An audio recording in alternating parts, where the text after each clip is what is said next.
आज हामी कुरा गर्दैछौँ टन्सिलाइटिसको लक्षण, कज र यसको ट्रिटमेन्टको बारेमा। यसको लक्षणको कुरा गर्नुपर्दा सोर थ्रोट यानि कि घाँटी दुख्ने, निल्न एकदमै गाह्रो हुने, टन्सिल सुन्निने, रातो हुने हैन, त्यसैगरी निल्दा एकदमै धेरै गाह्रो हुने र दुखाइ हुने समस्याहरू हुन सक्छ। कहिलेकाहीँ घाँटी ख्यासख्यास पनि गर्ने समस्याहरू आउन सक्छ। ज्वरो चाहिँ एकदमै धेरै मात्रामा आउने हैन, मुखबाट चाहिँ गन्धहरू आउने, टाउको दुख्ने, शरीर दुख्ने जस्तो समस्याहरू हुन सक्छ।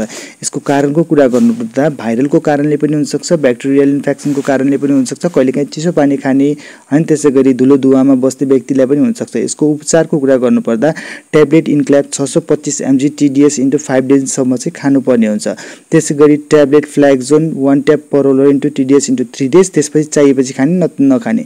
ट्याब्लेट लिभोफ्लोक्सासिन 5 mg चाहिँ राति 5 दिनसम्म खाने। साथीहरू, तपाईहरुलाई टन्सिल छ भने तपाईले नुन पानीले चाहिँ गार्गल गर्न सक्नुहुन्छ र धेरै मात्रामा छ भने बिटाडिन ल्याएर बिटाडिन गार्गल पनि गर्न सक्नुहुन्छ।